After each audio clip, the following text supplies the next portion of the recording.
The sound came first, the sharp crack of plastic snapping in half, before my daughter started screaming. It was her birthday. 7 candles. Pink frosting. The living room still smelled like vanilla and melted wax when my mom lifted the laptop over her head and slammed it onto the floor. Once. Twice. The screen shattered like ice under her heel. "That's what you get for filling her head with nonsense," she said coldly. My daughter burst into tears, wrapping her arms around my leg. "Mommy, you broke it," she sobbed, like she thought it was an accident. Like she still believed adults didn't do cruel things on purpose. I dropped to my knees, my chest burning. That laptop wasn't a toy. It was the one thing I had saved for months of night shifts, skipped meals, worn-out shoes. I needed it for work. Freelance contracts.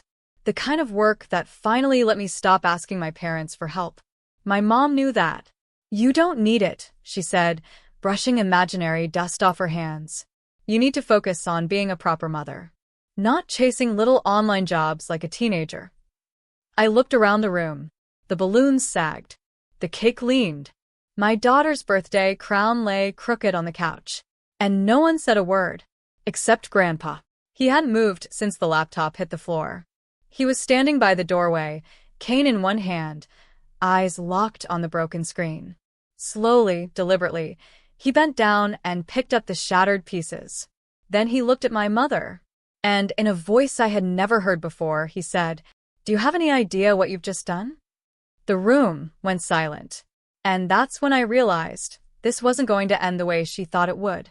Grandpa's question hung in the air like smoke after a firecracker. My mother laughed nervously, the sharp edge gone from her voice. "Oh, don't be dramatic," she said. "It was old anyway. She can buy another one." I watched Grandpa straighten slowly, his movements stiff, but controlled. He didn't look at me first. He looked at my daughter, still shaking, still clutching my leg like the ground might disappear if she let go. "Sweetheart," he said gently, kneeling with effort, "why don't you go sit by the window for a minute?" She hesitated, then nodded, wiping her face with the back of her hand.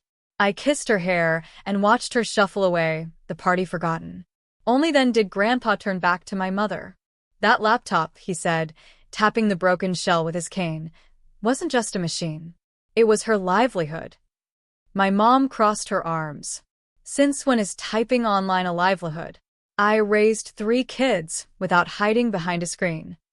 "And you controlled every dollar while doing it," Grandpa replied calmly. "I remember." The room froze.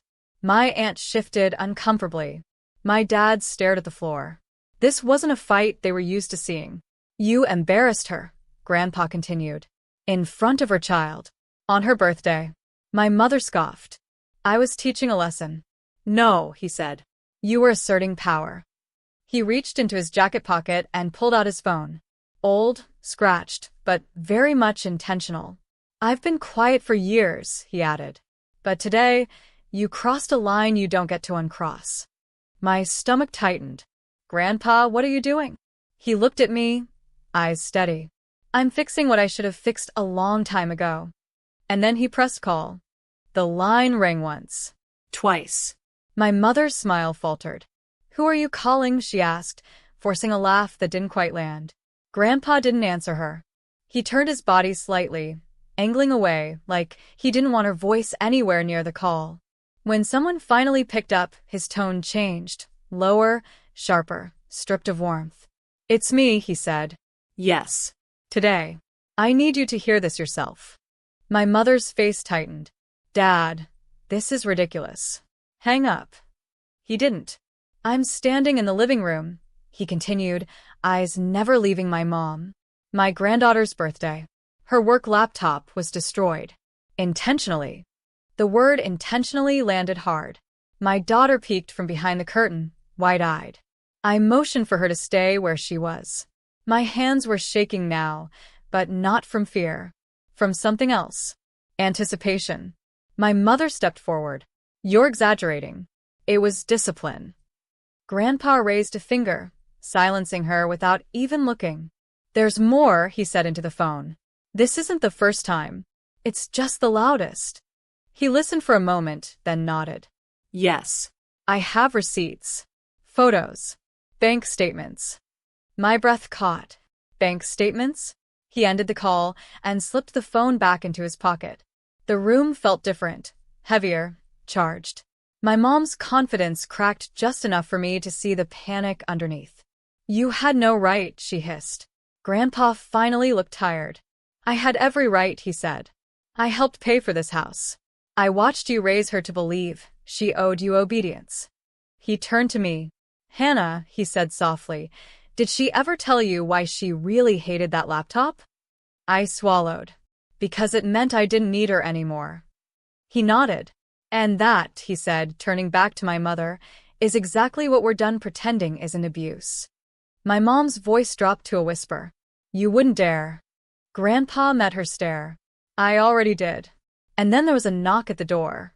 The knock wasn't loud, but it carried authority. 3 short raps. Controlled. Deliberate. My mother flinched. No, she said immediately, shaking her head. Dad, tell me you didn't. Grandpa didn't answer. He moved toward the door with his cane, slower than usual, but steady.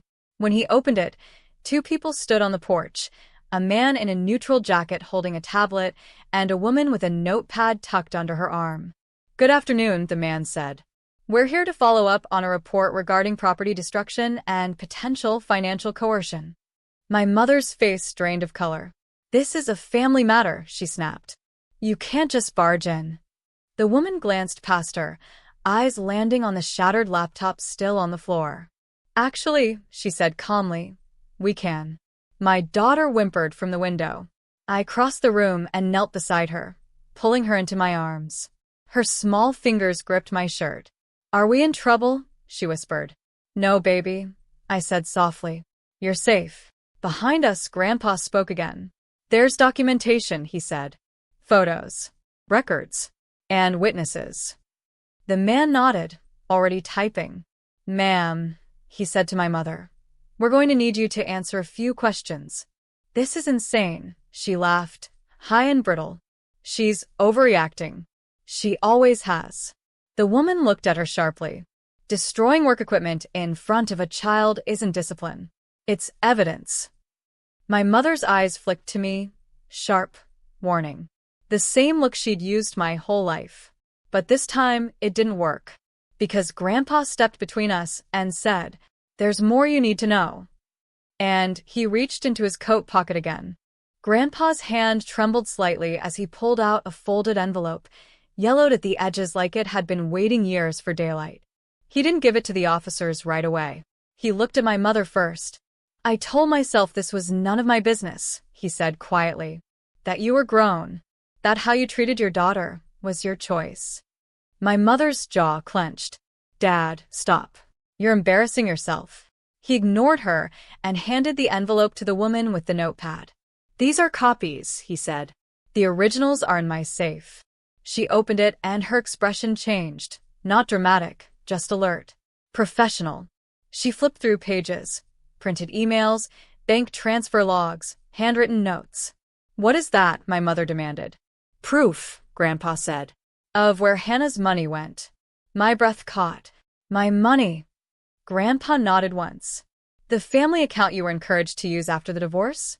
The one your mother said would help with emergencies? The room tilted. I tracked it, he continued. Small withdrawals at first. Then bigger ones. School fees that weren't yours. The credit cards you never opened. The officer with a tablet stopped typing and looked up. Ma'am, he said to my mother, did you have access to your daughter's banking information? My mother laughed again. Too fast. Of course I did. She trusted me. I stood up slowly. I trusted you because you told me I couldn't manage money on my own. Silence. The woman with the notepad closed the envelope. We're going to need copies of your statements, she said to my mother. And we'll be documenting the destroyed laptop as work-related property. My daughter squeezed my hand. Grandpa looked at me, eyes soft but unyielding. I'm sorry I waited, he said. But I'm not waiting anymore. My mother took a step back. And for the first time, she realized this wasn't a conversation she could control. The officers asked my mother to sit down. She didn't at first. She stood there, rigid, like refusing to move, might rewind the last 10 minutes. When she finally lowered herself onto the couch, it was with the stiff grace of someone clinging to dignity by her fingernails. "I was helping her," she said, voice thinner now. "She's emotional. She panics about money." The man with the tablet looked at me. "Ms. Brooks, did you authorize your mother to withdraw funds from your account?" "No," I said. My voice surprised me, steady, clear. I didn't even know she still had access. Grandpa nodded. "Because she told you it was safer if she handled it. Same thing she told your father. Same thing she told me." The woman with the notepad scribbled something quickly. "That's a pattern," she murmured. My mother snapped her head toward Grandpa. "You're twisting things." "No," he replied calmly. "I'm finally naming them." The officer stood. "Ma'am, at this point we're documenting potential financial exploitation and destruction of property. This will require a formal report." My daughter tugged on my sleeve. "Mommy, can we go home now?" I knelt and hugged her tight. "Soon," I whispered. "Very soon." My mother's eyes followed us, wild now. "You're really doing this?" she asked me. "After everything I've done for you?" I stood up and met her gaze.